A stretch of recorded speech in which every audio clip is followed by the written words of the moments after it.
Na banca de estudo, aprovação. Então, vocês já devem estar encharcados de tanto que eu falo todas as vezes que a gente precisa compreender onde é que o nosso conteúdo está situado para poder assimilá-lo de forma melhor. Tá, a gramática. A gramática ela fica dividida em 4 partes. A fonética, que vai estudar a estrutura acústica da palavra. A morfologia, que vai estudar a estrutura, a formação e a classificação das palavras, e é sobre ela que a gente vai falar daqui a pouco. Vamos estudar também a sintaxe, que estuda a relação que existe entre a conexão das palavras, que pode surgir a partir daí, que aí a gente já entra realmente no nível de análise frasal, ou oração. Por exemplo, sujeito-predicado é um tipo de relação que só pode existir dentro de uma frase com um verbo. Tá, aí agora a gente vai tentar pensar sobre a semântica, que vai estudar um pouco sobre a estilística das palavras, as figuras de linguagem, está tudo conectado dentro do conteúdo de semântica. Mas então vamos voltar para a definição mesmo de morfologia, que é o que a gente vai estudar a seguir. Morfologia, como eu tinha falado antes, é a parte da gramática que estuda a estrutura, a formação e a classificação das palavras. E aí é muito interessante a gente pensar sobre isso, porque vai de canto a canto de vários assuntos que a gente tenta estudar ao longo do ano. Assim, boa parte deles são dentro da morfologia e é a base que a gente vai ter para poder absorver os outros conteúdos. Que, por exemplo, preciso entender quais são as partes que formam a palavra, os sufixos, os prefixos, e tudo isso vai dar uma base de informação para que a gente consiga assimilar o que é que cada palavra está dizendo. Eu também preciso compreender o processo de formação, como é que ele está, como é que as palavras se formam e como é que elas se modificam ao longo do tempo. Como, por exemplo, que surgem os neologismos. Tudo isso, a parte de formação das palavras que vai estudar. E também não dá para deixar de fora a classificação das palavras, que aí a gente entra no próximo tópico, que são as classes de palavras, que a gente vai ver agora. Das classes de palavras a gente tem 10. Tem o substantivo, o adjetivo, o verbo, o advérbio, o pronome, a interjeição, a conjunção, a preposição, o numeral e o artigo. Muito provavelmente vocês já devem ter entrado em contato com algum dessas classes de palavras na história educacional de vocês. Então, a gente não vai entrar a fundo em cada uma delas aqui. A gente vai falar apenas do substantivo, que é o tema da aula. Mas antes a gente precisa entender que nas classes de palavras existe uma divisão muito importante, que são das variáveis e das invariáveis. Aí tem essas duas colunas aí falando que as variáveis são o substantivo, o adjetivo, pronome, verbo, artigo e numeral. Quanto às invariáveis são preposição, conjunção, interjeição e advérbio. O que é que danado seria isso de variável ou invariável? Pois bem, a gente entende que, por exemplo, existem as palavras menino e menina. Então, eu sei que menino está no gênero masculino, enquanto menina está no gênero feminino. Então, a gente percebe que existe uma variação de gênero.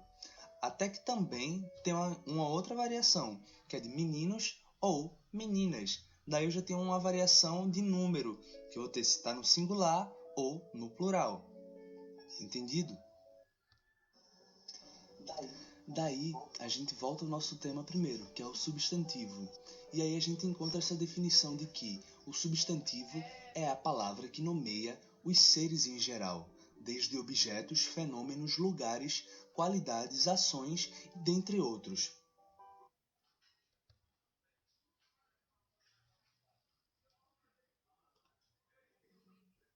E temos uma série de tipos de substantivos. Tem o primitivo, o concreto, o simples, o próprio, o comum, derivado, o abstrato, o composto e o coletivo.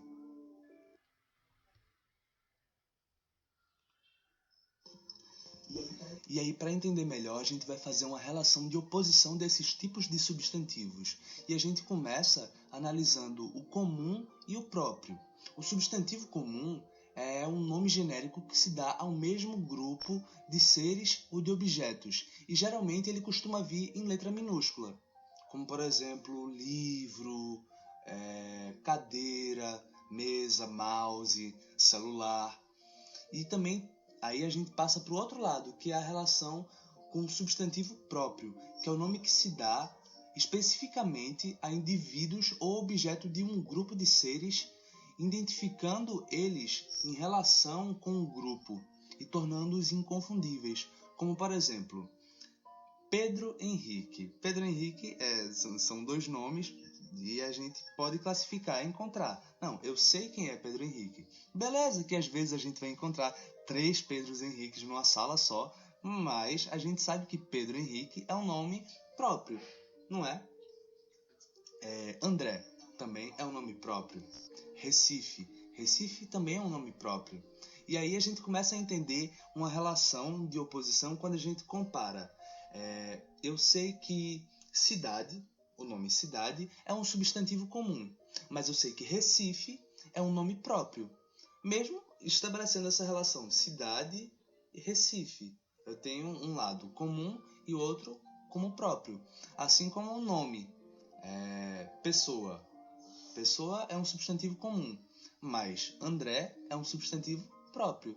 Aí eu começo a entender o que me diz esse nome comum e o que diz o nome próprio, que a gente entende melhor a relação dos dois, sendo um falando de uma forma genérica e o outro falando de uma forma específica.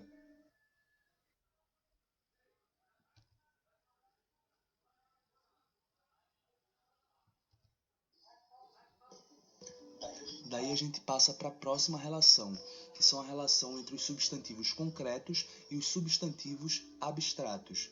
E concreto não é necessariamente porque a gente consegue pegá-los com as mãos, não é isso. A definição de concreto é porque eles possuem uma existência de modo independente e que não necessitam de outros seres para existirem. A gente vai entender melhor essa relação quando a gente entende que os substantivos abstratos são um tipo de substantivo que dependem de outros seres para que eles existam. Por exemplo, a bondade, o perdão, a felicidade. Geralmente são sentimentos, são coisas que são atribuídas a seres humanos, não é? Ou alguns outros seres animados, porque é possível pensar que a gente consegue ver quando um cachorro está feliz, não é? Mas a gente só pode ver a felicidade se a gente vê um cachorro ou um humano, enfim. E esse sentimento só vai poder ser observado a partir desse outro ser. Quanto o concreto não necessariamente precisa de uma conexão com outro ser para ser apreendido. Por exemplo, uma escola. Uma escola, ela existe, naturalmente. Um teclado, ele existe também naturalmente. Ele não precisa de uma necessária relação com outro ser para poder existir, certo?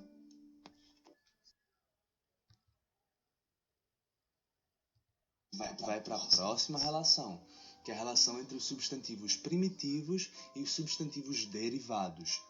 Os substantivos primitivos são aqueles que não derivam de nenhuma outra palavra na língua portuguesa, que vão ser as palavras originárias, que dela é que virão as outras palavras derivadas, que são as que se formam através de palavras já existentes. Agora a gente vai observar algumas palavras para entender como é que se dá essa relação. Por exemplo, fogo. Fogo é uma palavra primitiva. Fogueira. Fogueira já é uma palavra derivada da palavra fogo. Então aí eu tenho exposto essa relação. Vamos pensar outra. Ferro. Ferro é uma palavra primitiva. Ferreiro já é uma palavra derivada, não é? Pronto. Aí fica fácil quando a gente observa essa relação de oposição.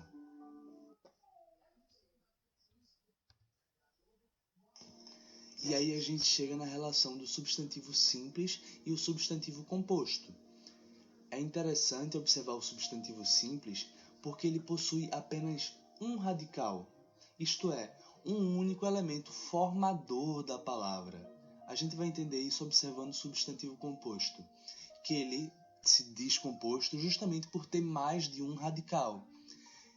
Como é que a gente observa isso? Porque é visível, às vezes, para quem está num nível mais básico desse conteúdo, pensar que o substantivo composto é quando tem duas palavras, mas não necessariamente quando tem duas palavras. Porque, por exemplo, a palavra girassol.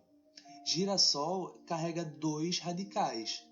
Carrega o sol e carrega o gira. E aí eu tenho dois radicais numa única palavra. Eu posso sim dizer que essa palavra é uma palavra composta, porque ela possui mais de um radical. Então se atentem a isso para não se confundir, correto?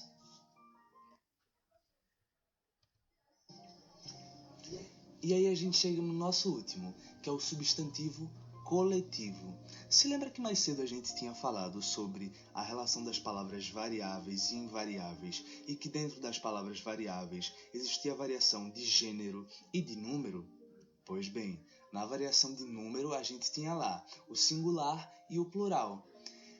A gente agora vai utilizar a relação, o conceito do singular para poder entender a ideia de coletivo.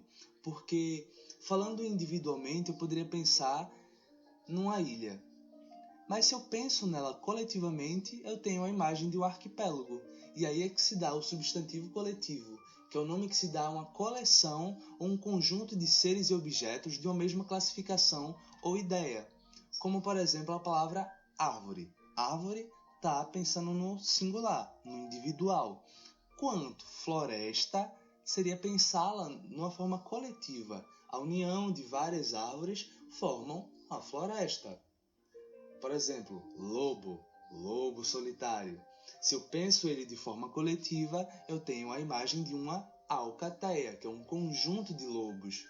E a imagem mais clara que a gente pode ter é a do peixe. O peixe sozinho é só um peixe. Mas se o peixe está junto e tem um monte de peixe, aí tá lá. Cardume. Cardume de peixes. Solução. Numere as palavras substantivas de acordo com sua classificação. Daí a gente tem a primeira coluna. 1. Abstratos. 2. Próprios. 3. Coletivos. 4. Simples ou comum. 5. Compostos. Daí a gente observa as primeiras palavras da primeira linha. Cata, vento. Pé de moleque e gira sol. Vocês lembram que a gente viu no slide sobre os substantivos simples e compostos que girassol é uma palavra composta. Então a gente tem aí a presença de dois radicais. Então a gente pode assinalar nessa primeira o número 3, que catavento, pé de moleque e girassol é o número 3. A gente vai para o próximo. Ji-Paraná, Cecília e Marcos. Cecília e Marcos, a gente consegue entender que são nomes de pessoas. Eu não sei se vocês conhecem, mas Ji-Paraná é o nome de uma cidade. Sendo o nome de uma cidade, é sim um nome próprio. Então a gente pode assinalar essa segunda linha com o número 2, que são uma sequência de substantivos próprios. Agora a gente passa para outra. Verdade, mentira e amizade. E aí? O que é que vocês acham?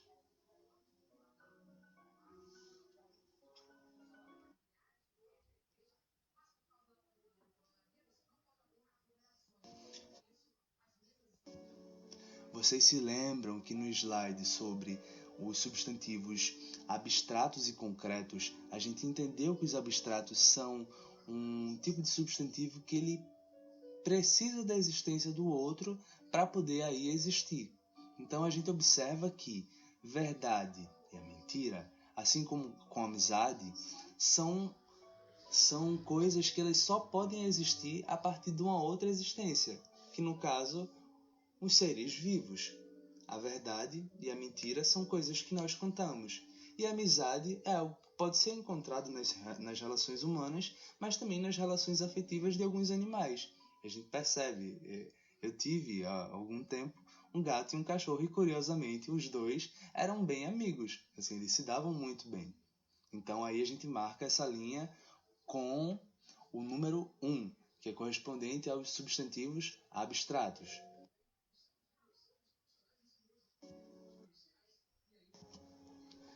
E aí a gente passa para a próxima linha, que contém as palavras elenco, discoteca, flora e fauna. Elenco pode ser ou um elenco de estrelas ou um elenco de atores e atrizes. Então a gente tem aí já uma relação de uma coletividade versus uma singularidade. Assim também como na discoteca. A discoteca é um conjunto de discos. Flora e fauna são palavras usadas para descrever, respectivamente, as plantas e os animais de uma região. Então aí a gente também vê exposta uma relação de coletividade versus singularidade. Então a gente pode marcar essa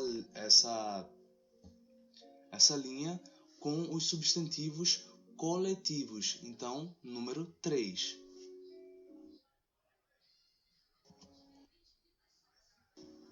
E a última que sobrou, simples e fácil, são a de substantivos simples ou comuns, que é o número 4. A mesa, a couve, o rádio, o avião, todas elas são palavras simples. Não tem a presença de dois radicais, elas não falam sobre uma coletividade, elas não são atreladas à existência de algum outro ser, como substantivos abstratos. Então, daí a gente tem a resposta da nossa questão.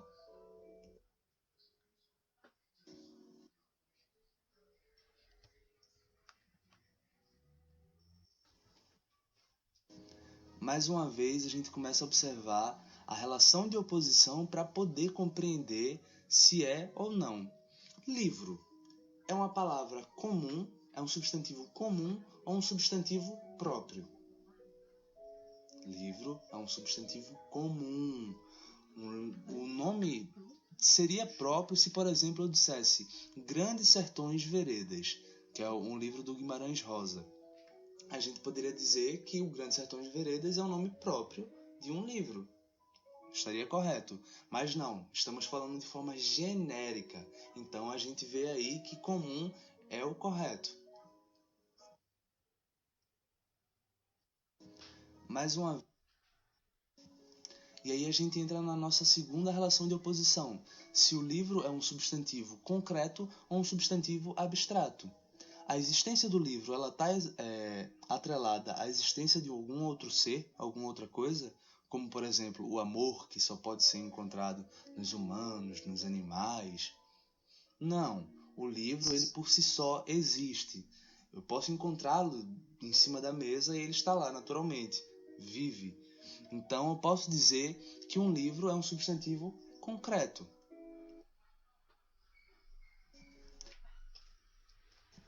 E aí a gente passa para a próxima relação, que é entre as palavras primitivas e derivadas. Livro se encaixa em qual delas? Será que é possível pensar alguma palavra que possa vir a formar a palavra livro? Mas, pensando bem, é possível observar algumas outras palavras que podem ser formadas a partir da palavra livro, como por exemplo, livraria, livreto. Então a gente vê aí a relação que o livro é uma palavra primitiva e não derivada.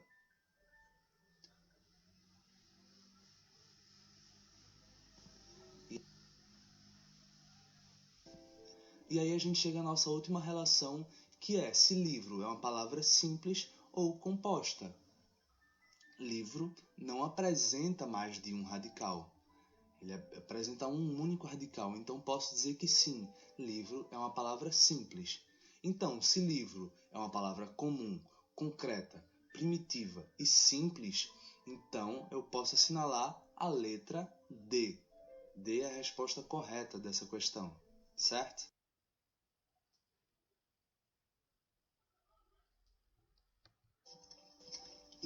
E agora, chegando ao final da nossa aula, eu vou deixar mais 2 exercícios para que na próxima semana, antes do começo da próxima aula, a gente faça a resolução delas, correto? Então eu espero que vocês fiquem em casa, aproveitem a quarentena dentro de casa e cuidem das pessoas que vocês gostam, tá bom? Até a próxima semana. Na banca de estudo, aprovação.